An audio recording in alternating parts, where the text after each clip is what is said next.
Whenever you're ready. On April 19, 1995, Timothy McVeigh drove his truck to a friend and offered pre-murder federal building. When the offices and daycare center were open for the day, before arriving, he stopped to light a 5-minute fuse. At 9:02 a.m., a large explosion destroyed the north half of the building. The explosion was so powerful that Timothy McVeigh was jogging away and he flew and fell. It killed 168 people and 450 were injured, 19 of which were small children and babies. Crimes like these can only be met with one verdict, the death penalty. Punishing people like Timothy McVeigh is just one way. Death penalty helps to make the USA a safer place to live. Another way it does is that it deters people from committing horrendous crimes such as first-degree murder, homicides, manslaughters, and such.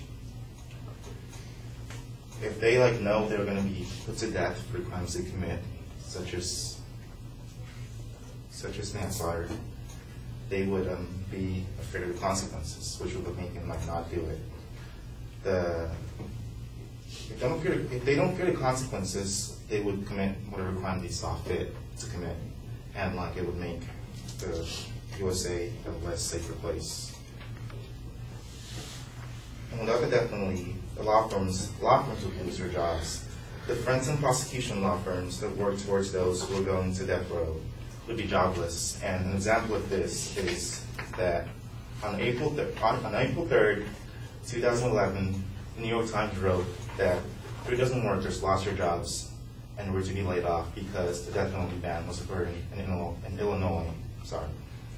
My third reason is that the public opinion of the death penalty is still strong, and the public has always supported the death penalty. And Jim Reams, a member of the commission to study the death penalty in New Hampshire, totally agrees with me when he states that the Anti-Death Penalty Coalition asserts time and time that public support for death penalty in America and the world is declining. In fact, there is no indication that public support for death penalty is waning at all. When faced with natural execution, such as Timothy McVeigh, the public has always supported the death penalty. Proof?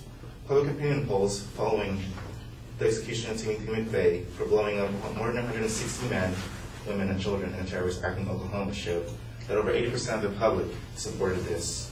Further proof, if Khalid Sheikh Mohammed, the self-proclaimed mastermind of the attacks in the World Trade Center in 2001, was to be executed, the approval ratings for that would be about 80% also, would be at least 80%, at least as high as McVeigh figures. This tells us that opposition against the death penalty is merely propaganda. There is little, if any, opposition against the death penalty. On April 15, 2009, the American Institute of Law reported that popular political support for death penalty appears to remain relatively high, with opinion polls reporting stable majorities. This means that at least 7% of America supports the death penalty. Concluding, with the death penalty, America is more safe because people commit less crimes because they're scared to die. Criminals are punished for their crimes, jobs are kept, and everyone's happy. And that's all I got.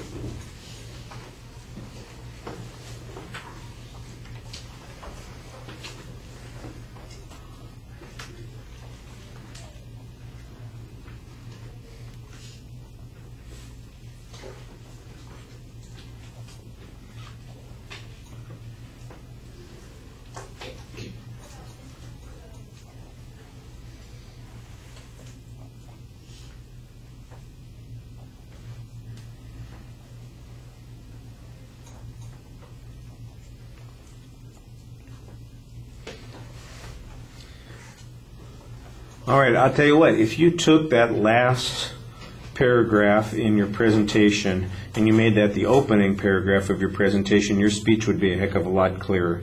I think that you've got a clearer statement of what your claim is, what the supporting points are going to be, and it'll be easier to follow in the summary than you did at the beginning. At the beginning, the idea that the death penalty is going to make us safer is part of your statement, but it's not clear that that is the main proposition.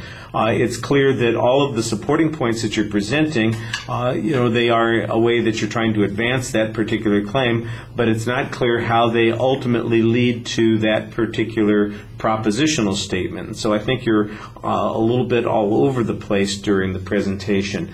The information, I thought that the example that you had to start off with was very effective, and then you talked about how it addresses the view of the public about what they think is appropriate and inappropriate. So you're kind of getting a value claim in there without making it one of your secondary issues, which is fine.